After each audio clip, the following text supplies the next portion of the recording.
স্বাগত জানাচ্ছি সুপ্রিয় শিক্ষার্থীবৃন্দ। আজ থেকে আমরা একটা নতুন অধ্যায় শুরু করতে যাচ্ছি, দ্বিপদী বিস্তৃতির 5B। তো আশা করি 5A তোমরা সবাই উপভোগ করেছো, প্রত্যেকটি পার্ট তোমরা ভালোভাবে বুঝতে পেরেছো এবং আমি আশা রাখি যে 5 এর মতো করে 5Bও তোমাদের উপভোগ্য হবে, প্রত্যেকটি পার্টই তোমাদের ভালো লাগবে। গণিত একটি ভালো লাগার বিষয়। গণিতকে তোমরা ভয় পেয়ে পেয়ে দূরে রেখে দিয়েছো এতদিন।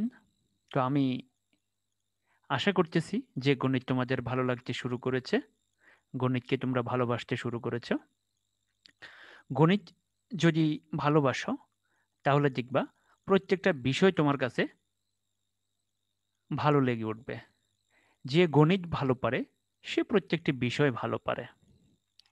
যে গণিত ভয় পায় তার কিন্তু আসলে ফিজিক্স কেমিস্ট্রি পড়ার কথা না, কারণ গণিত হচ্ছে একটা লজিক্যাল হয়। তুমি যখন লজিক শিখতে শুরু করবা তখন তুমি সবসময় সঠিক পথে চলবা, আর সঠিক পথে যদি তুমি চলো তাহলে তুমি সবসময় সঠিক কর্ম সম্পাদন করবা। তো সুপ্রিয় শিক্ষার্থীবৃন্দ, আমরা আজ থেকে নতুন পরিচ্ছেদ শুরু করতে যাচ্ছি, দ্বিপদী বিস্তৃতির চ্যাপ্টার 5B। তো 5 এর সাথে 5B এর মৌলিক কিছু পার্থক্য অবশ্যই থাকবে, তবে মূল যে সূত্রটা আমরা 5A-তে ব্যবহার করছি সেই সূত্রটা কিন্তু 5B-তেও আমরা ব্যবহার করব, এটা কিন্তু মনে রাখবা। আমরা যে মৌলিক সূত্রটা 5A-তে ব্যবহার করেছি সেই সূত্রটা কিন্তু 5B-তেও ব্যবহার করব, তবে এখানে আমরা কিছু শর্টকাট সূত্র পাবো, যে শর্টকাট সূত্রগুলো ব্যবহার করলে আমি দ্রুত যে কোনো প্রবলেম সলভ করতে পারবো, যে কোনো সিদ্ধান্তে পৌঁছাতে পারবো। অর্থাৎ 5-এর আমরা আমাদের সেই সূত্রটা a+x⁴n, এই সূত্রটার শর্টকাট কিছু আকার আমরা এই 5B-তে পাবো। এবং মনে রাখবা 5B-তে খুঁটিনাটি ক্যালকুলেশন 5A থেকে আরো বেশি। অর্থাৎ 5A-তে আমরা যেরকম মাইনাসের উপরে পাওয়ার, মাইনাস প্লাসের উপরে একসাথে পাওয়ার, অর্থাৎ খুঁটিনাটি জটিল কিছু ক্যালকুলেশন পাইছি, 5B-তে ওই ক্যালকুলেশনটা আরো বেশি। অর্থাৎ মনে রাখতে হবে পুরো পঞ্চম অধ্যায় জুড়ে যে ক্যালকুলেশনটা আছে এই ক্যালকুলেশনটা তুমি যদি ভালোভাবে বুঝতে পারো তাহলে তুমি ইন্টারমিডিয়েট পাস করার পরে তুমি যখন হায়ার স্টাডিজে যাবে তুমি কোথাও ক্যালকুলেশন নিয়ে ঠেকবে না। তোমাকে যেই ধরনের ক্যালকুলেশনই দেখ না কেন তুমি অবশ্যই সেটা সলভ করতে পারবা। তো তার জন্য তোমাকে পুরো পঞ্চম অধ্যায় ভালোভাবে পারতে হবে। তো চলো আমরা আজকে পঞ্চম অধ্যায় শুরু করি এবং দেখি যে প্রথমে আমাদের জন্য কে অপেক্ষায় আছে। তো দেখো এই ফর্মুলাটা আমাদের অপেক্ষায় ছিল এতক্ষণ ধরে, তবে এই ফর্মুলাটাকে আমরা আগে থেকেই চিনি, a+x⁴n। আবারও বলে রাখি যে আমাদের চ্যাপ্টারের নাম হচ্ছে দ্বিপদী উপপাদ্য, অর্থাৎ আমরা যতগুলো অঙ্ক পাবো প্রত্যেকটা অঙ্কে দুটি করে পদ থাকবে, অর্থাৎ প্রত্যেকটা রাশিতে দুটি করে পদ থাকবে। যদি প্রত্যেকটা রাশিতে দুটির বেশি পদ থাকে তোমাকে এটাকে জোর করে ধইরা তিনটা বানায় দিতে হবে, না হলে তুমি কিন্তু এই সূত্রটার প্রয়োগ ঘটাইতে পারবে না। মনে রাখবে মূল সূত্র কিন্তু এইটাই, যা কিছু হবে সব এখান থেকেই হবে, যা কিছু হবে সব এখান থেকে হবে, এটা কিন্তু তোমাদেরকে মনে রাখতে হবে। তাহলে a+x⁴n, দেখো এটা সূত্রটা কি, a⁴n nc1 an-1x। দেখো a কমতেছে x প্রবেশ করছে, এরপরে দেখো a আরো এক কমছে x আরো এক বাড়ছে, a আরো এক কমছে x আরো এক বাড়ছে, এভাবে এটা হচ্ছে সাধারণ পদ। এবং তোমরা ভালো করে খেয়াল করো, প্রথম পদে এর ঘাত n x এর ঘাত 0 এবং শেষ পদে এর ঘাত 0 x এর ঘাত n, সবসময় মনে রাখবা এই জিনিসটা। তাহলে এই সূত্রটা তোমাদের মুখস্থ না করলেও চলবে, তোমরা আইডিয়া থেকে লিখতে পারবা। এটি আমরা প্রথম পরিচ্ছেদে পেয়েছিলাম। তো এখানে দেখো যদি এ না থাকে যদি 1 থাকে তখন আমরা এভাবে লিখতে পারি, দেখো 1+x⁴n ইকুয়াল 1+nc1x যোগ nc2x² যোগ nc3x³ ncr x⁴n, অর্থাৎ এখানে এর জায়গায় 1, তো n অর্থাৎ 1⁴n, তো 1⁴n মানে তো 1ই। ঠিক একইভাবে এই জন্য 1 এর উপর পাওয়ার যাইতে থাকুক তার মানে 1, এই কারণে আমরা এর পুরো টার্মসটা বাদ দিয়ে দিচ্ছি, অর্থাৎ এটা হচ্ছে এইটা থেকে এটা আরো সংক্ষিপ্ত। যখন 1 থাকবে তখন আমরা সরাসরি এই সূত্রটা ব্যবহার করব। 1 থাকলে আমরা কিন্তু এই সূত্রটা ব্যবহার করব না। এটা ব্যবহার করলে আমরা কিন্তু তাড়াতাড়ি প্রবলেমটা সলভ করতে পারবো। তবে এই দুটো জিনিসই আমরা পূর্বের ফাটা পাইছি। কিন্তু তাহলে এই 5b তে আমরা কোন সূত্রগুলো ব্যবহার করব? আসো এবার 5b তে আমরা সবচেয়ে বেশি যে সূত্রটা ব্যবহার করব সেটা হচ্ছে এইটা। অর্থাৎ এখানে আমরা এই যে NC1 টা লিখছি, আমরা এখানে আর NC1 লিখবো না, আমরা সরাসরি NC1 এর পরিবর্তে n লিখবো। দেখো এই দুটো জিনিস কিন্তু একই রকম। তোমরা দেখো এই 1 বসে গেছে, এই যে NC1 মান হচ্ছে n। এরপরে দেখো NC2 মান হচ্ছে n into n minus one by two factor. মনে রাখবে এই যে NC1 NC2 এগুলো কিন্তু আমরা সেই ফার্স্ট পেপারে পঞ্চম অধ্যায় সমাবেশের চ্যাপ্টারে কিন্তু বিস্তারিত আলোচনা করছি। এরপরে দেখো NC3 মান হচ্ছে n into n minus one n minus two by three factorial. একইভাবে NCS সমান হচ্ছে n into n minus one n minus two, এইভাবে চলতে চলতে চলতে চলতে n minus r plus one by r factorial x power r, এভাবে চলতে থাকবে। তাহলে দেখো NC1 মান হচ্ছে n, এটা মুখস্থ করে ফেলবে। NC2 মান হচ্ছে n into n minus one by two factorial. NC3 মান হচ্ছে n into n minus one n minus two by three factorial. তাহলে যদি বলে তোমাকে NC4, তাহলে NC4 কি হবে? NC4 হবে n into n minus one n minus two n minus three by four factorial. তো মনে রাখতে হবে। এবং এই জিনিসটা আসলে কই থেকে আসছে, NC1 সমান যে n, এটা আসলে অরিজিনালি কই থেকে আসছে? এটা আসছে NCR এর সেই সূত্র থেকে। NCR এর সূত্রটা নিয়ে কিন্তু আমরা 5A তো অনেক আলোচনা করছি, এবং ফার্স্ট পেপারে তো এটা নিয়ে কথাই বলেছি সমাবেশের চ্যাপ্টার। NC এর সমান হচ্ছে n factorial by r factorial n minus r factorial. তাহলে ওই সূত্রে থেকে কিন্তু এই জিনিসটা আসছে। তো এখন তো আর আমরা ওই সূত্রকে বিশ্লেষণ করতে পারবো না, এই জন্য সরাসরি আমরা NC1 সমান n লিখছি, NC2 সমান n into n minus one by two factorial, NC3 সমান হচ্ছে n into n minus one n minus two by three factorial. এভাবেই কিন্তু চলতে থাকবে। অর্থাৎ তুমি দেখো এখানে থ্রি ফ্যাক্টোরিয়াল, এখানে কিন্তু টু। ঠিক যখন ফোর ফ্যাক্টোরিয়াল হবে তখন উপরে হবে n মাইনাস থ্রি, অর্থাৎ এক কম থাকবে। দেখো এখানে যখন NC1 তখন n, যখন NC2 তখন হচ্ছে n into n minus one, যখন NC3 তখন হচ্ছে n into n minus one n minus two, যখন NC4 হবে তখন হবে n into n minus one n minus two n minus three, যখন NC5 হবে তখন হবে n minus one n minus two n minus three n minus four, আর নিচে হবে ফাইভ ফ্যাক্টোরিয়াল ফোর ফ্যাক্টোরিয়াল, এভাবে সিরিয়ালে যা আসে।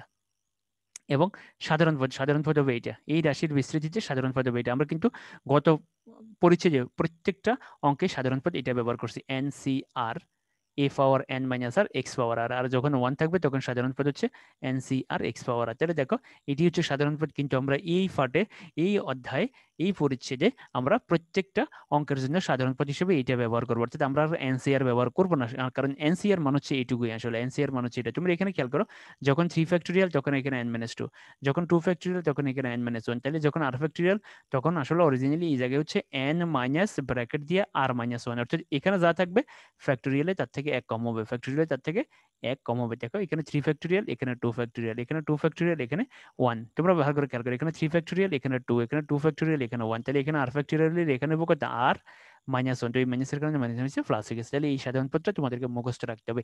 এই চ্যাপ্টারে আমরা প্রায় প্রত্যেকটা অঙ্কে কিন্তু আমরা এই সাধারণ পদটা ব্যবহার করব। তাহলে আমরা গত পাঠে, এই যে গত পরিচ্ছেদে প্রত্যেকটা পাঠে কিন্তু এই সাধারণ পদ ব্যবহার করছি, এখানে আমরা এটা ব্যবহার করব। এবার আসো, ধরো একটা অঙ্ক এরকম আছে, two plus x power minus five. তাহলে দেখো এটাকে আমরা এইভাবে সাজাইতে পারি। দেখো এই যে টু কমন লইয়া, দেখো এই যে দেখো এই যে টু প্লাস এক্স, আমরা চাইলে এখান থেকে টু কমন লইয়া তাকে এইভাবে বানাইতে পারি। তো চলো এরপরে দেখো এই সূত্র একটু আগে তো দেখলাম আমরা। এবার দেখো এই যে এটি হচ্ছে শর্টকাট সূত্র। যখন দেখো যদি n থাকে তাহলে আমরা এই সূত্রটা ব্যবহার করবো, যদি মাইনাস ওয়ান থাকে তাহলে দেখো one minus x power minus one. Shortcut দেখো, তো শর্টকাট ব্যবহারের জন্য দেখো আমরা চাইলে এই যে রাশিটা তুমি দেখতেছো, এই যে ধারাটা তুমি দেখতেছো, এই ধারাটা চাইলে আমরা এখান থেকে পেতে পারি। অর্থাৎ এক্স এর জায়গায় মাইনাস এক্স, এন এর জায়গায় মাইনাস ওয়ান, যদি আমরা বসাই এই সূত্রটা তাহলে কিন্তু এটাই আসবে। তো তাহলে আমাদের যখন এই ধরনের অঙ্ক থাকবে তখন তো আসলে এত বিশ্লেষণ করার কিছু দরকার নেই, আমরা সরাসরি এটা লিখে দেবো, a1 plus x square plus x cube dot dot dot plus x power r plus dot dot dot, এভাবে আপ টু ইনফিনিটি। তাহলে one minus x power minus one, যখন পাওয়ার মাইনাস ওয়ান থাকবে তখন আমরা এই সূত্রটা সরাসরি ব্যবহার করব। আমরা আর এই যে ইলাবোরেট এই সূত্রটার ব্যবহার করবো না। ঠিক একইভাবে দেখো one minus x power minus two যখন থাকবে, অর্থাৎ এন এর জায়গায় যখন মাইনাস টু থাকবে তখন আমরা সরাসরি এই সূত্রটা ব্যবহার করবো, one plus two x plus three x square plus four x cube plus r plus one x power r. আসলে কেন আমরা এই কাজটা করতে যাচ্ছি? এই কাজটা করবো আসলে বেসিক্যালি এমসিকিউর জন্য। এমসিকিউতে যখন এই ধরনের প্রবলেম আসবে তখন তুমি এখানে বসে যদি ক্যালকুলেশন করতে যাও তখন তোমার কিন্তু অনেক সময় লাগবে।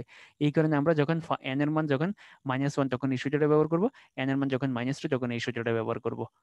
এরপরে দেখো one plus x power minus one, অর্থাৎ মাইনাস থাকলে এই সূত্রটা যদি প্লাস থাকে এখানে তাহলে কি হবে, one minus x plus x square minus x cube plus plus dot dot plus one minus one power r x power r plus dot dot dot.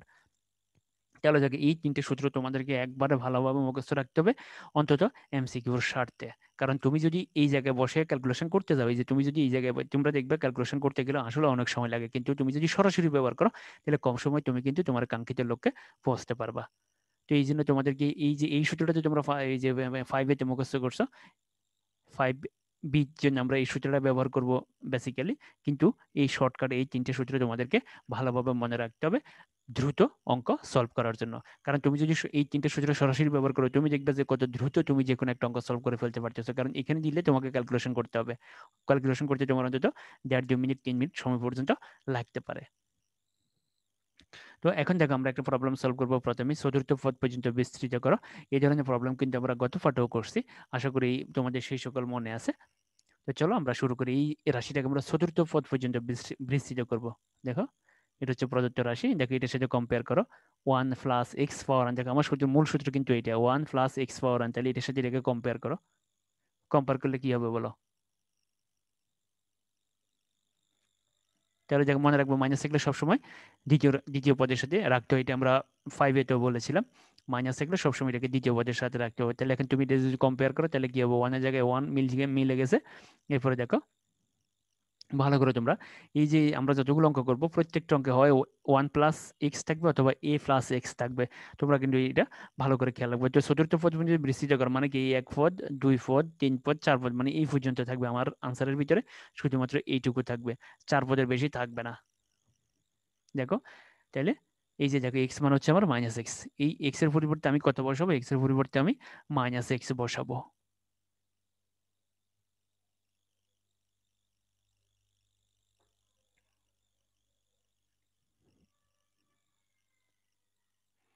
এরপরে n এর পরিবর্তে আমি 3/2 বসাবো।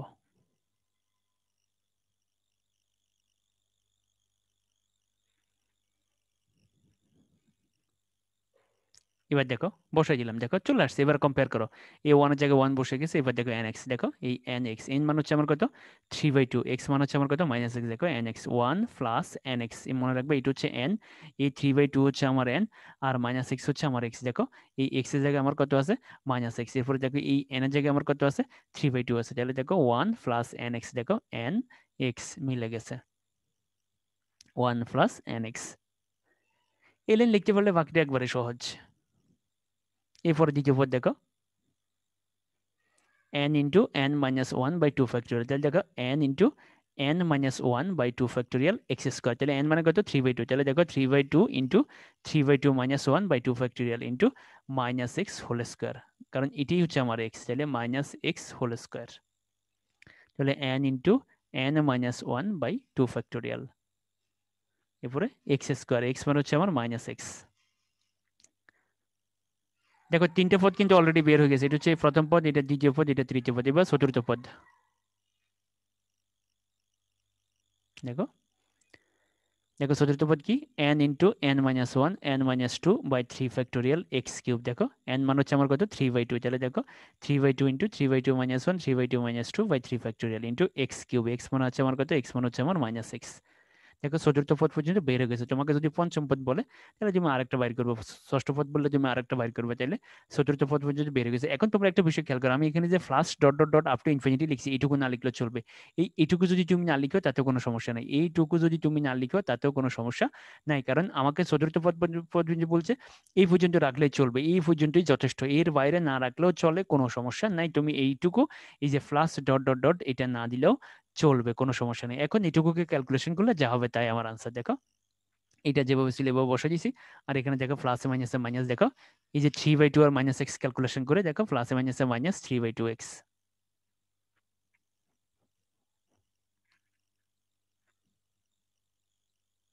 দেখো প্লাসে মাইনাসে -3/2x। এরপর এখানে দেখো এই 3/2 যেভাবে ছিল এভাবে বসে গেছে। এরপরে দেখো এই 3/2 থেকে যদি আমরা 1 বিয়োগ করি তাহলে হবে হাফ। তুমি লসাগু করে দেখো বাইরে কোথাও এক জায়গায় লসাগু করবা, 3/2 - 1 এটাকে ক্যালকুলেশন করলে বের হবে হাফ, আর 2 ফ্যাক্টোরিয়াল মান হচ্ছে 2, আর এখানে দেখো মাইনাসের উপরে পাওয়ার হচ্ছে কত? জোড়, মানে ভালো করে দেখো মাইনাসের উপরে পাওয়ার হচ্ছে জোড়, তাহলে এখান থেকে একটা প্লাস উৎপন্ন হবে, প্লাসে প্লাসে প্লাস, আর x² বসে গেছে। তাহলে দেখো কি খুঁটিনাটি ক্যালকুলেশন আসলে এই চ্যাপ্টারে। এইগুলা কোথাও একটা জায়গায় যদি তুমি ভুল করো তাহলে কিন্তু একদম তুমি তলানিতে পড়ে যাবে, মনে রাখবা তুমি 0 পাইবে এই অঙ্কের মধ্যে ভিতরে। তাহলে দেখো এই যে 3/2 বসে গেছে, 3/2 - 1 হচ্ছে হাফ, এই যে মাইনাসের উপরে পাওয়ার হচ্ছে জোর, তাহলে সেটা কি হবে, প্লাস হবে, প্লাসে প্লাসে প্লাস, আর এক্স স্কোয়ার বসে গেছে, 2 ফ্যাক্টোরিয়াল মান হচ্ছে 2। ভালো করে কিন্তু তোমাকে ক্যালকুলেশন করতে হবে, তোমাকে ক্যালকুলেশন ভালো করে করতে হবে। এই যে এখান থেকে যে আমরা এইটুকু পাইছি, কি প্রয়োজনে তুমি রাফে করে নিবা, রাফে করে তারপরে এখানে বসাইবা। 3/2 - 1 হচ্ছে হাফ, 2 ফ্যাক্টোরিয়াল মান হচ্ছে 2, আর মাইনাস এক্স হোল স্কোয়ার মান হচ্ছে এক্স স্কোয়ার। এবার আসো এখানে দেখো এই 3/2 বসে গেছে, 3/2 - 1 হচ্ছে হাফ, আর 3/2 - 2 এটুকু হচ্ছে মাইনাস হাফ। দেখো এইটুকু প্রয়োজনে তুমি বাইরে করে এখানে বসে পড়বা, বাইরে তুমি লসাগু করবা, এইটুকুতে লসাগু করবা, এইটুকুতে লসাগু করবা, লসাগু করে এখানে বসে বা 3 ফ্যাক্টরিয়াল মান হচ্ছে 6। আর এই যে মজার বিষয় দেখো, মাইনাসের উপরে পাওয়ার হচ্ছে কি বিজোড়, মাইনাসের উপরে পাওয়ার যদি বিজোড় হয় সেখানে একটা মাইনাস উৎপন্ন হবে, এই প্লাস মাইনাসে গুণ করলে মাইনাস, দেখো একটা মাইনাস উৎপন্ন হয়েছে। বাট এখানে দেখো মাইনাসের উপরে পাওয়ার ছিল জোড়, এই কারণে এখানে কি ছিল, প্লাস হয়ে গেছে। তাহলে এই যে বিষয়গুলো তুমি যদি ভুলে যাও, একটু যদি তুমি মানে তোমাকে মানে তোমার পুরো ইন্দ্রিয় তোমাকে একবারে সক্রিয় রাখতে হবে, যে তুমি যে অঙ্কটা করতেছো তোমারই যদি একটু এদিক সেদিক হয়ে যায়, তোমার মানে তোমার শ্রবণ শক্তি, তোমার স্মৃতিশক্তি এত স্ট্রং রাখতে হবে যে অঙ্কগুলো করার সময় একটু এদিক সেদিক হইলে কিন্তু তুমি একবার নিচে চলে যাবে। কারণ তুমি ধরো এখানে তুমি মাইনাসের জায়গায় ভুলে তুমি মাইনাস দিয়ে দিয়েছো, অথবা তুমি এখানে প্লাস দিয়ে দিয়েছো, তাহলে কিন্তু হবে না। তোমাকে সবসময় খেয়াল রাখতে হবে যে খুঁটিনাটি, দেখো এই যে এখান থেকে এখানে আসতে কতগুলো ক্যালকুলেশন করতে হচ্ছে, আবার এখান থেকে এখানে আনতে হলে কতগুলো ক্যালকুলেশন, দেখো এই যে এখান থেকে এখানে একটা ক্যালকুলেশন, এখান থেকে এখানে একটা ক্যালকুলেশন, এবারে এই যে এখান থেকে এই যে আর একটা ক্যালকুলেশন, এরপরে মাইনাস এক্স হোল কিউব মানে হচ্ছে মাইনাস এক্স কিউব, কারণ মাইনাসের উপর পাওয়ার যদি বেজোড় হয় সেক্ষেত্রে একটা মাইনাস তৈরি হয়, আর সেই মাইনাস দিয়ে যদি আমরা প্লাসকে গুণ করি, প্লাসে মাইনাসে মাইনাস, আর এক্স কিউব বসে গেছে। এরপরে তুমি এই যে এইটুকু যদি না লিখো তাতে কোনো সমস্যা নাই, এইটুকু না লিখলেও চলবে, কোনো সমস্যা নেই, লিখলেও সমস্যা নেই, না লিখলেও সমস্যা নেই, কারণ আমাকে বলছে চতুর্থ পদ পর্যন্ত, আমি চতুর্থ পদ পর্যন্তই করে দেব। এবার আসো ফাইনাল ক্যালকুলেশন, দেখো এই 1 বসে গেছে, এরপরে এটা যেভাবে ছিল এভাবে বসে গেছে। দেখো এবার এখানে দেখো কত হয়, 3 একে গুণ করলে 3, 2 দুগুণা 4, আর নিচে 2 বসে গেছে, এক্স স্কোয়ার বসে গেছে।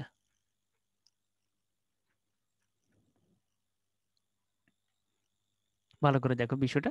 এরপরে এখানে দেখো এই যে দেখো এই যে মাইনাসে মাইনাসে গুণ করলে প্লাস, দেখো উপর হচ্ছে শুধু 3, আর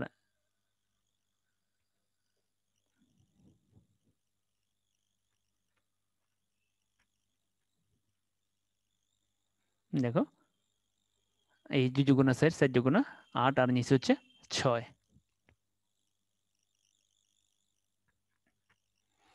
এখানে অবশ্যই তোমরা একটা কাজ করবা, এখানে মাইনাস ছিল তোমরা মাইনাসে রেখে দিবা, আমরা মাইনাসটাকে যেভাবে ছিল ওভাবে রেখে দিছি। এই দেখো এখানে 3, এখানে 1, এখানে -1, তাহলে এই যে এখানে মাইনাস ছিল এটাও মাইনাস হবে। তুমি ক্যালকুলেশন কেমন করো তার জন্য এই কাজটা করা হয়েছে, তুমি এই ভুলটা ধরতে পারো কিনা আমি দেখবো। তাহলে দেখো 3 1 -1 এটুকু হচ্ছে -3, আর 2 দুগুণা 4, 4 দুগুণা 8। এরপরে দেখো ফাইনাল ক্যালকুলেশন, এটা কিন্তু মাইনাস, মনে রাখবে এই যে এটা কিন্তু মাইনাস, কারণ এই যে দেখো এখানে মাইনাস আছে, তাহলে এটাও মাইনাস হবে, ভালো করে খেয়াল রাখবে। এবার দেখো ফাইনাল ক্যালকুলেশন, দেখো এটা যেভাবে ছিল এভাবে বসে গেছে, এটা যেভাবে ছিল এভাবে বসে গেছে, আর এখানে দেখো এই যে সাইডটা নিচে নেমে গেছে, তাহলে 4 দুগুণ 8 এক্স স্কোয়ার, তাহলে 3/8 এক্স স্কোয়ার। এরপরে দেখো মাইনাসে মাইনাসে প্লাস, এটা কিন্তু মাইনাস, মনে রাখবা এটা কিন্তু যদিও প্লাস চোখে দেখা যাচ্ছে, কিন্তু কল্পনা করতে হবে এটা মাইনাস, এবং তুমি পরীক্ষা তুমি মাইনাস লিখ, তোমার খাতায় তুমি মাইনাস লিখবা। তাহলে এই যে এখানে মাইনাস, যেহেতু এখানে মাইনাস আছে, তাহলে এটা মাইনাস, মাইনাসে মাইনাসে গুণ করলে প্লাস। আর দেখো এটাকে আমরা সরাসরি একসাথে ক্যালকুলেশন করে দিয়েছি, 6 48, তারপরে 3 দিয়ে 48-এর ভাগ করলে 16, অর্থাৎ 1/16 এক্স কিউব। দেখো চতুর্থ পদ আমরা এর পরগুলো আর রাখি নাই, দেখো চতুর্থ পদের পর আমরা রাখি না, যেটা আমাদেরকে বলছে চতুর্থ পদ পর্যন্ত বিস্তৃত করো। তুমি চাইলে ভেঙে ভেঙে করতে পারো, অর্থাৎ এই যে 8, 3/8, এখানে হচ্ছে কত 3/8, আর নিচে হচ্ছে আরো 6, তাহলে এইটুকুকে যদি আমরা ক্যালকুলেশন করি, অর্থাৎ 3কে 8 দ্বারা ভাগ এবং তাকে আবার 6 দ্বারা ভাগ, তাহলে একসাথে ক্যালকুলেশন করলে কত হবে 1/16। আর এই যে এখানে মাইনাস ছিল, মাইনাসে মাইনাসে গুণ করলে প্লাস। দেখো বিষয়টা ভালো করে, এই বিষয়টা তোমরা ভালো করে দেখো, এইখানে মাইনাস, তাহলে মাইনাসে মাইনাসে গুণ করলে প্লাস, আর 3/8 তার নিচে আরো 6, তাহলে এই 3কে 8 দ্বারা ভাগ এবং পুরোটাকে আবার 6 দ্বারা ভাগ, একসাথে ক্যালকুলেশন করলে কত হবে 1/16 এক্স কিউব। তো সুপ্রিয় শিক্ষার্থীবৃন্দ, চতুর্থ পদ পর্যন্ত আমরা পেয়ে গেছি, আমরা আমাদের লক্ষ্যে পৌঁছে গেছি। তাহলে দেখো চতুর্থ পদ পর্যন্ত বিস্তৃত করো, এই ধরনের প্রবলেম কিন্তু আমরা 5 এর দ্বিতীয় পার্টেও সলভ করেছিলাম, আশা করি সেগুলোর কথা তোমাদের মনে আছে। তো সেখানে আমরা NC1 দিয়ে সরাসরি ক্যালকুলেশন করছিলাম, NC1 NC2 NC3, এখানে কিন্তু আমরা করতে পারবো না, এটা ক্যালকুলেটর আসবে না।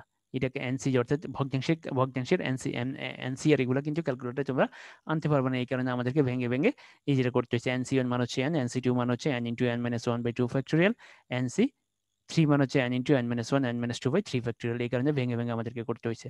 তো এটাকে ক্যালকুলেশন করে আমরা এটা পাইছি, এটাকে ক্যালকুলেশন করে এটা পাইছি, এটাকে ক্যালকুলেশন করে আমরা এটা পাইছি।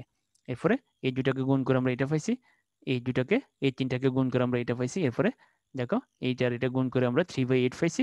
এরপরে মাইনাসে মাইনাসে প্লাস, আর এই যে 3/8/6 এটাকে গুণ করে আমরা কি পেলাম, 1/16x³ পাইলাম। চলো এরকম আমরা আরেকটা সলভ করে তাহলে বিষয়টা আরো ক্লিয়ার হবে। দেখো এটাও আমরা চতুর্থ পদ পর্যন্ত বিস্তৃত করব। দেখো তো দেখো এটার সাথে এটাকে যদি কম্পেয়ার করতে চাই তাহলে কি করতে হবে, এখানে 1 আছে, এখানে আমরা 1 আনবো। দেখো দেখো এই 1 আনতে কি করতে হবে, এখান থেকে 2 কমন নিতে হবে। আমরা এই যে রাশিটা, এই রাশিটা থেকে আমরা 2 কমন নিচ্ছি। তো 2 কমন নিলে এখানে থাকবে কত, 1, আর এখানে থাকবে 3x/2, আর তার উপরে পাওয়ার হচ্ছে -4, সেকেন্ড ব্র্যাকেট দিতে হবে, কারণ এই -4টা এই 2 এর জন্য থাকবে, ভিতরের অংশের জন্য থাকবে। দেখো এরপরে -4টা কার জন্য, দেখো 2 এর জন্য আলাদা করে ফেলছি, আবার -4টা এইটুকুর জন্যও আছে। দেখো ভালো করে বিষয়টা, এটা এই যে এখান থেকে 1 এর সাথে 1 মিলে গেছে। তবে তার পূর্বে দেখো তোমাকে এই কাজটা করে নিতে হবে, অর্থাৎ এখানে 1 বানাইতে হবে। এখানে 1 বানানোর জন্য এখানে যা থাকবে তাই তুমি কমন নিয়ে নিবা। দেখো এরপরে x এর জায়গায় কত, 3x/2।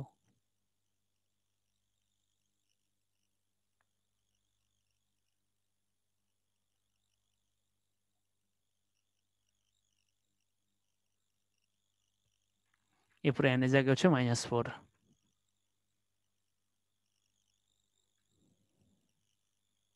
এবার দেখো আমরা সূত্র প্রয়োগ করে দিয়েছি, দেখো এটা কিন্তু বাইরে রয়ে গেছে, 2 পাওয়ার -4 কিন্তু বাইরে রয়ে গেছে। এরপর দেখো nx, দেখো n কত, n হচ্ছে -4, x হচ্ছে কত, x হচ্ছে 3x/2। খেয়াল করো তোমরা, এই যে n মান হচ্ছে কত, -4। এরপরে দেখো এই যে x, এই x কত, x হচ্ছে 3x/2। তাহলে দেখো 1 প্লাস nx, তাহলে দেখো n x, তাহলে 1 প্লাস nx,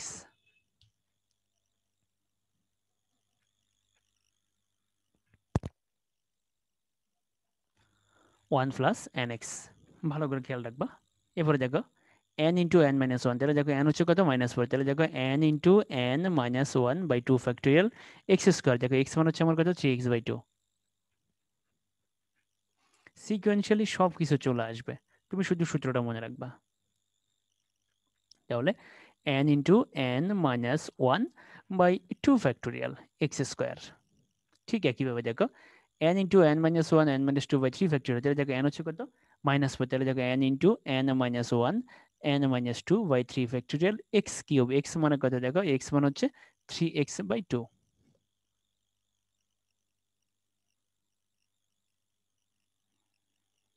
n মান হচ্ছে 3x/2, তারপরে হোল কিউব। দেখো চতুর্থ পদ পর্যন্ত চলে আসছে।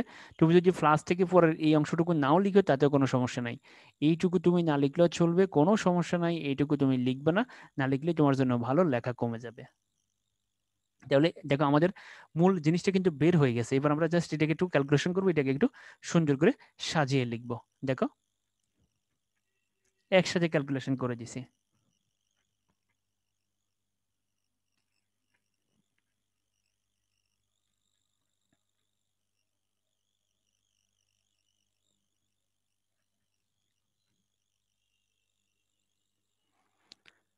তো তোমরা দেখো বিষয়টা, এই যে 1 বসে গেছে, এখানে দেখো 3 4 12, 12 যদি ভাগ করলে -6। দেখো বিষয়টা তোমরা ভালো করে,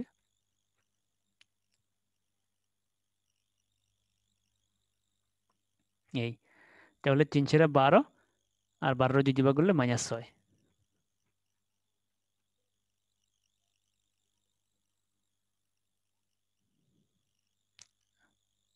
এরপরে দেখো এখানে,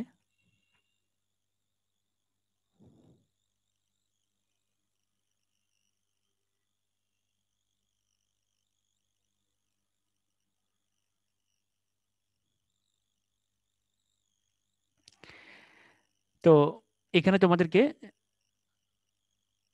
যে বিষয়টা মনে রাখতে হবে, এখানে কিন্তু এই সেকেন্ড ব্র্যাকেট দিয়া, এখানে কিন্তু তোমাকে মনে রাখতে হবে, এখানে কিন্তু 2 পাওয়ার -4 কিন্তু আছে, তোমাকে মনে রাখতে হবে এটা। এখানে কিন্তু বাইরে 2 পাওয়ার -4 এটা আছে, তোমাকে কিন্তু এটা ভালো করে খেয়াল রাখতে হবে।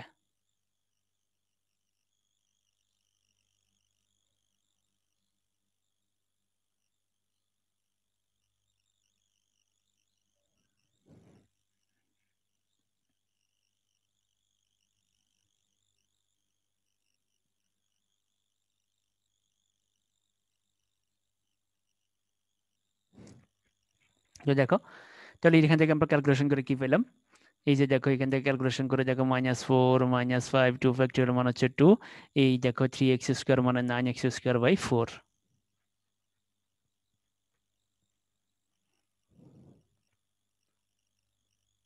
তারপরে এখানে দেখো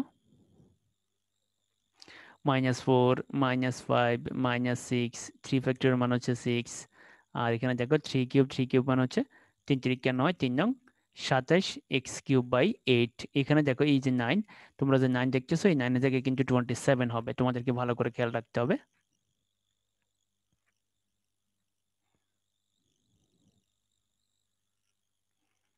এই 9 এর জায়গায় 27 হবে। তাহলে দেখো এই যে 3, এই 3টা 3 এর উপরে আছে, 3টা x এর উপরে আছে, এই 3টা কিন্তু 2 এর উপরেও আছে, তোমাদেরকে ভালো করে এটা খেয়াল রাখতে হবে। তো আমরা দেখো এই যে এখানে তোমাদেরকে ধরতে হবে কত, 27 x³, এটা হচ্ছে 27 x³ তোমাকে ভালো করে মনে রাখতে হবে। এরপরে দেখো এখানেও একইভাবে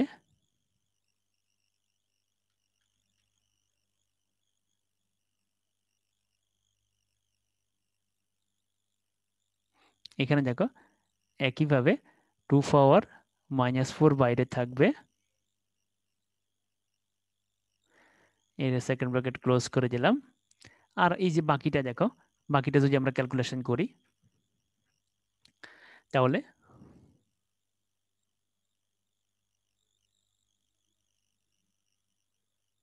দেখো বাকিটাকে যদি আমরা ক্যালকুলেশন করি তাহলে এখানে কি আসে দেখো, এই যে এইটুকুকে যদি আমরা ক্যালকুলেশন করি তাহলে দেখো -7 এসে প্লাস, এই যে 4 5 20, 20 এর 9 দিয়ে গুণ, 9 দিয়ে গুণ করে তাকে 8 দিয়ে ভাগ, দেখো 45/2 হবে x², 45/2 x²। ভালো করে দেখো তোমরা বিষয়টা।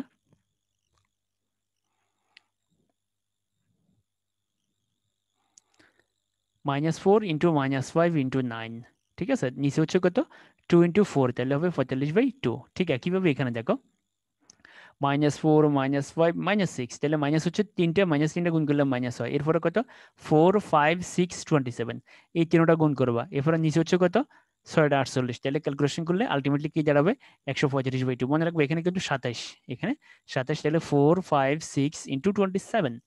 অথবা তুমি এইভাবে চিন্তা করো যে 6 6 কাটা, দেখো 6 6 কাটা, সাইড দিয়ে 18 ভাগ করলে আর থাকে 2, তাহলে আর কি থাকে 5 আর 127, 5 আর 127 গুণ করলে 135, একবার সোজা। দেখো 6 6 কাটা, তোমরা ভালো করে দেখো, এই যে এখানে দেখো,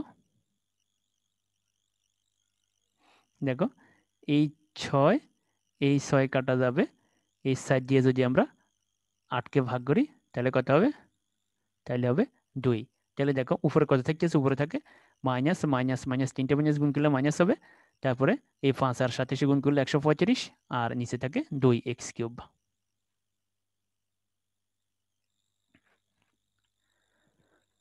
এরপরে দেখো ফাইনালি আমরা কি লিখতে পারি, দেখো ফাইনালি তাহলে কি থাকে, 1 থাকে, -6x থাকে, 45/2 থাকে, -135/2x³ থাকে। তবে মূল যে বিষয়টা সেটা হচ্ছে তোমাদেরকে যে জিনিসটা মনে রাখতে হবে সেটা হচ্ছে বাইরে 2⁻⁻4 থাকবে, বাইরে 2⁻⁻4 থাকবে। দেখো এটা কিন্তু আমাদের বাইরে চলে, দেখো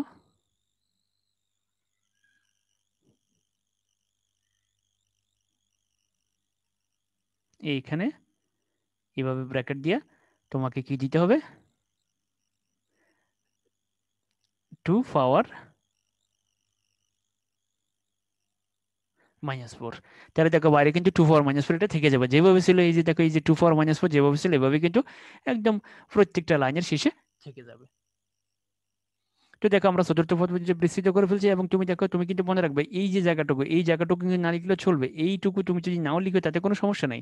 তো এই যে এইটুকু, এইটুকু তুমি যদি নাও লিখো, এইটুকু তোমার না লিখলেও চলবে, এইটুকু তোমার লেখার দরকার নেই, যেহেতু চতুর্থ পদ পর্যন্ত বলছে, তুমি শুধু এখান থেকে শুরু করে এই পর্যন্ত রেখে দিবে, এখানে সেকেন্ড ব্র্যাকেটটা ক্লোজ করে দিবে। ঠিক একইভাবে তুমি এই যে এইটুকু বাদ দিয়ে দিবে, এইটুকু বাদ দিয়ে, এই যে তুমি এইটুকু বাদ, তোমার মনে রাখবে এইটুকু তুমি বাদ দিয়ে দিবে, এইটুকু বাদ দিয়ে তুমি এখানে সেকেন্ড ব্র্যাকেটটা ক্লোজ করে দিবে, বাস হয়ে গেল।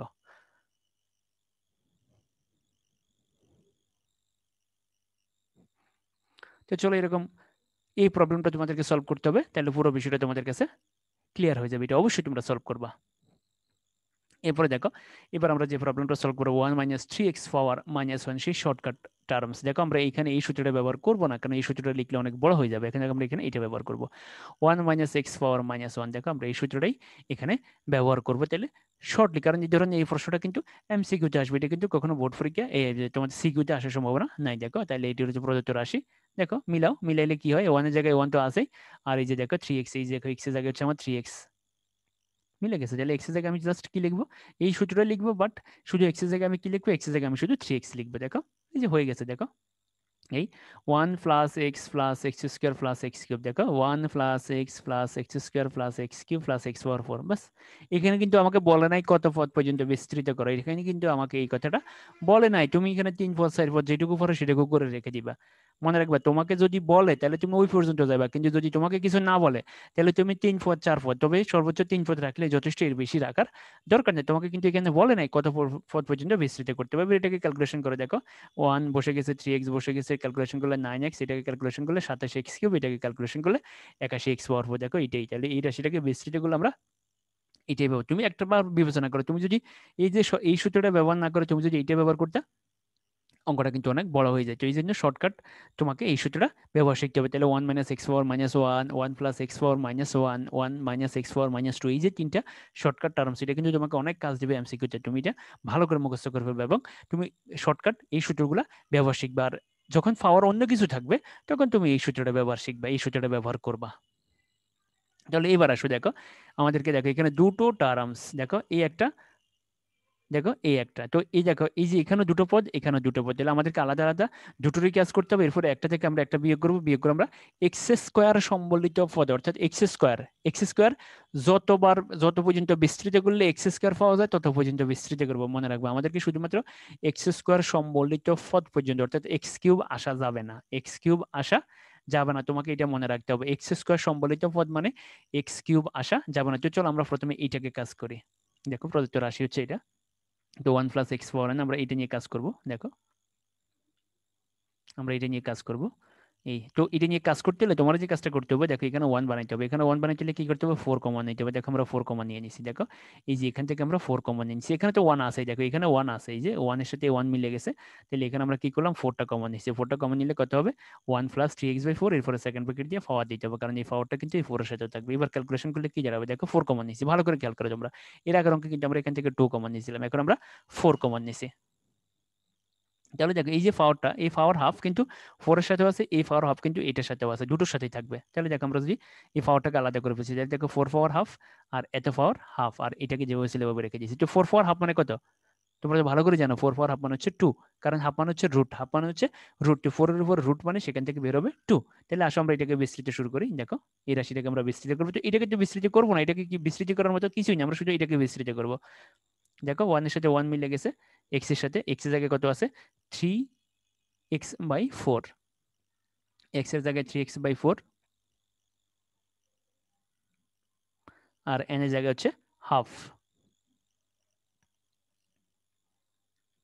তাহলে আসো সূত্র পরে দেখো এই যে এই 4 হাফ, 4 হাফ মানে হচ্ছে 2, দেখো আমরা এই যে 2টা পাশে বসে দিয়েছি, 4 হাফ মানে হচ্ছে 2, 2টা আমরা কিন্তু পাশে বসিয়ে দিয়েছি। দেখো ভালো করে, এরপরে দেখো মিলাও সূত্রটা, 1 + nx, দেখো n মানে হচ্ছে আমার হাফ, x মানে হচ্ছে আমার 3x/4, ভালো করে দেখো, এই দেখো এই x এর জায়গায় আমার কত আছে, 3x/4, এরপরে দেখো এই n, এই n এর জায়গায় আমার কত আছে, হাফ আছে, তাহলে 1 + nx, তাহলে দেখো nx,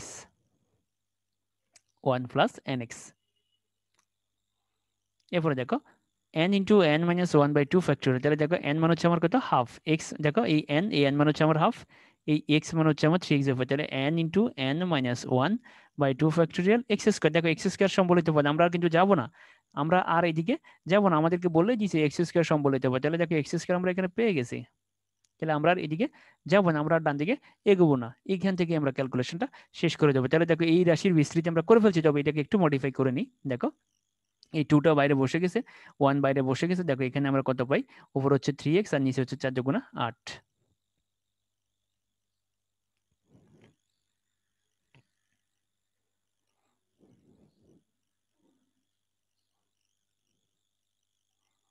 তাহলে এবার আসো এখানে দেখো এই হাফ বসে গেছে, এই দেখো হাফ হাফ থেকে এক বিয়োগ করলে মাইনাস হাফ, মনে রাখবা হাফ বিয়োগ মাইনাস এক সমান সমান হচ্ছে মাইনাস হাফ। তোমরা এই ক্যালকুলেশনটা বাইরে করে তোমরা এখানে বসবে। আর এখানে দেখো এই স্কোয়ারটা 3 এর উপর আছে, স্কোয়ারটা এক্স এর উপর আছে, তাহলে 3 উপরে স্কোয়ার মানে 9, এক্স এর উপরে স্কোয়ার মানে এক্স স্কোয়ার, আর 4 উপরে স্কোয়ার মানে হচ্ছে 16, আর 2 ফ্যাক্টরিয়াল মানে হচ্ছে 2।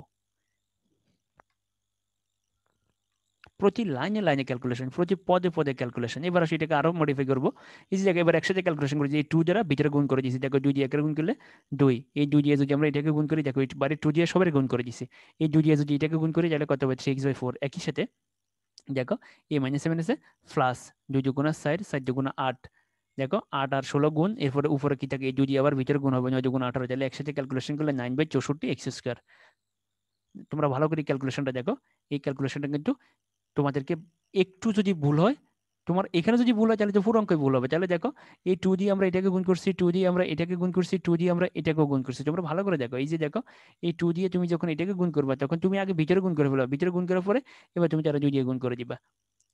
খেয়াল রাখতে হবে তোমাদেরকে, ক্যালকুলেশন কিন্তু ভুল করা চলবে না। এই যে দেখো এই যে মাইনাস আর প্লাসে গুণ করলে মাইনাস, আবার সিনের দিকেও খেয়াল রাখতে হবে, শুধু যে তুমি সংখ্যার দিকে খেয়াল রাখবে তা কিন্তু না, তোমাকে সিনের দিকেও দৃষ্টি রাখতে হবে। এই যে দেখো এখানে কিন্তু একটা মাইনাস আছে, যে মাইনাস আর প্লাসে গুণ করলে মাইনাস। আর আরেকটা কথা তোমাদেরকে যেটা বলে দিচ্ছি সেটা হচ্ছে যে এই এটুকু না লিখলেও চলবে, এটুকু না লিখলেও কোনো সমস্যা নাই, এটুকু তোমরা বাদ দিয়ে দিবে।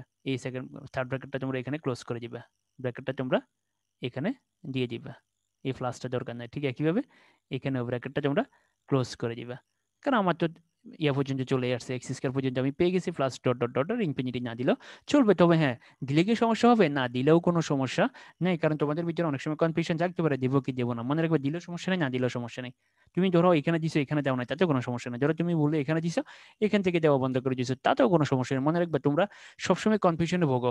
তোমরা এই যে সাধারণত ধরো বাসায় যদি একটা কম্পিউটার থাকে, তুমি কম্পিউটার টিপতে পর্যন্ত ভয় লাগে তোমার, কারণ তুমি মনে করো যে তুমি কম্পিউটার টিপলে মনে কম্পিউটার নষ্ট হয়ে যাবে। আসলে না, তুমি টিপতে থাকবা টিপতে থাকবা টিপতে থাকবা, মনে রাখবে এত সহজ না কোনো জিনিসকে নষ্ট করে ফেলা। ঠিক একইভাবে একটা অঙ্ক করার সময় তোমার শুধু কনফিউশন থাকে, এই লাইনটা যে যে স্যার তো খাতা এইভাবে করেছিল, আমি তো লাইনটা লিখি না, এটা মনে হয় ভুলে গেছে, তোমার টেনশনে তোমার ঘুম আসে না ওই দিন পরীক্ষা দিয়ে আসার পরে।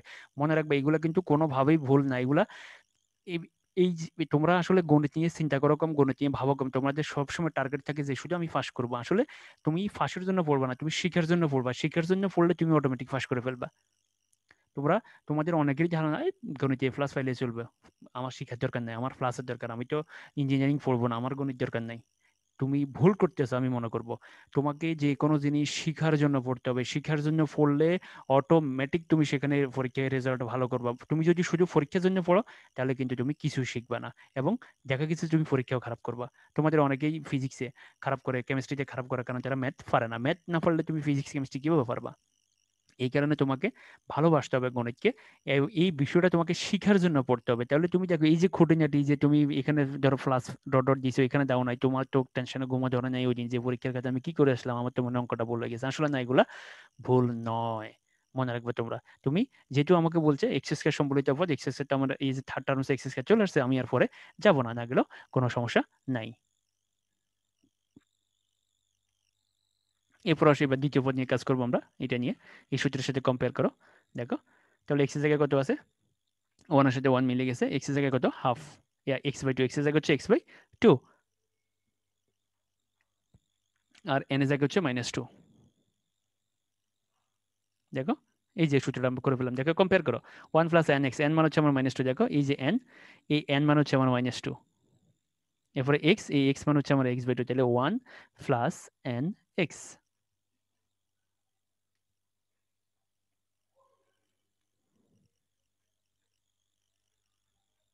এরপরে দেখো n into n-1/2 factorial x², দেখো এই n মান হচ্ছে আমার -2, দেখো তোমরা এই n মান হচ্ছে -2, x মান হচ্ছে x/2, তাহলে n into n-1/2 factorial x²। এবার এটাকে ক্যালকুলেশন করে নাও, এটার দরকার নাই আমাদের, ঠিক আছে, কারণ আমাদের তো x² পর্যন্ত বের করতে বলছে, x² সম্বলিত পদ পর্যন্ত আমরা x² পেয়ে গেছি, এর পিছনের দিকে যাওয়া দরকার নেই। দেখো এই 1 বসে গেছে, এই 2 2 কাটা গেলে -x, আর এখানে কত থাকে -2, দেখো তোমরা ভালো করে দেখো এখান থেকে আমরা কত পেলাম -x।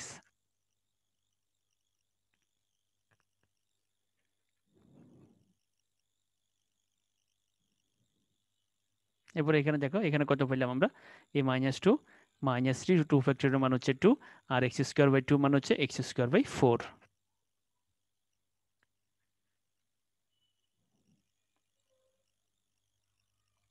এবার এটাকে আরেকটু ক্যালকুলেশন করে নিই।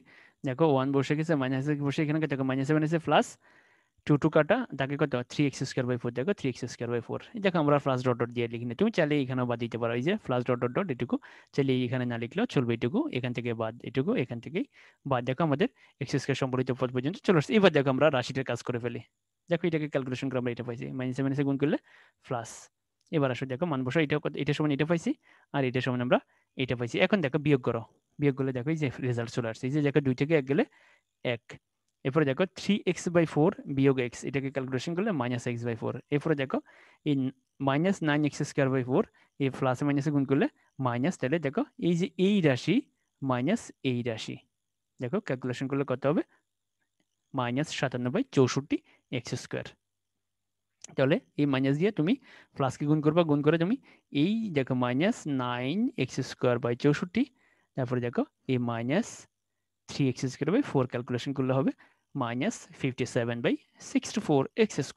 তাহলে দেখো আমরা x² সম্বলিত পদ পর্যন্ত এই রাশিটাকে বিস্তৃত করে ফেলছি। বিস্তৃত করে দেখো ধারাটা আমরা পেয়ে গেছি। তো সুপ্রিয় শিক্ষার্থীবৃন্দ, ধন্যবাদ সবাইকে। এখানে আমরা সূত্রগুলো নিয়ে আলোচনা করছি। দেখো সূত্রের পরিমাণ কিন্তু খুবই কম। সূত্রের পরিমাণ কিন্তু 5 এবং 5B তে কিন্তু খুবই কম, কিন্তু এখানে টেকনিক বেশি, কনসেপ্ট বেশি। অর্থাৎ এই সূত্র দিয়ে বিভিন্ন কনসেপ্টের অঙ্ক কিন্তু এখানে আছে। এই সূত্র দিয়ে বিভিন্ন কনসেপ্টের অঙ্ক এখানে আছে, এবং তোমরা এখানে দেখছো যে খুঁটিনাটি কি পরিমাণ ক্যালকুলেশন, অর্থাৎ এখানে কিন্তু ক্যালকুলেশন কিন্তু অত্যন্ত জটিল। এই পুরো পঞ্চম অধ্যায়ের ক্যালকুলেশন কিন্তু অত্যন্ত জটিল। তোমাদেরকে একদম সাবধানতার সহিত পাওয়ারের কাজ করতে হবে, মাইনাসের উপরে পাওয়ার থাকলে করতে হবে। এবং এখানে দেখো এই যে লসাগুগুলো কিন্তু একটু বিক্ষুটে, কারণ এখানে দেখো এই যে ½ - 1, তারপরে ½ - 3/4, মানে এখানে তুমি বিভিন্ন ধরনের ক্যালকুলেশন পাবে, এবং প্রয়োজনে তুমি রাফ করবা, তুমি বারবার রাফ করে প্রয়োজনে 2 বার করবা, 2 বার করে তারপরে তুমি এটা খাতায় বসাবে। তোমাকে মনে রাখতে হবে এই চ্যাপ্টারে যদি তুমি ক্যালকুলেশন ভুল করো, এবং এই চ্যাপ্টার থেকে তুমি যদি ক্যালকুলেশন শিখে যাইতে না পারো, তুমি আর কোথাও কিন্তু ক্যালকুলেশন শিখবে না। এই ধরনের চ্যাপ্টার কিন্তু পুরো বইতে আর দ্বিতীয়টা নাই। তো সুপ্রিয় শিক্ষার্থীবৃন্দ, ধন্যবাদ সবাইকে। যদি কারো বুঝতে সমস্যা হয় তাহলে অবশ্যই জানাবে, এবং প্রত্যেকটা অঙ্কের ভিডিও ভালোভাবে দেখবে, এরপরে হোমওয়ার্কগুলো প্র্যাকটিস করবা।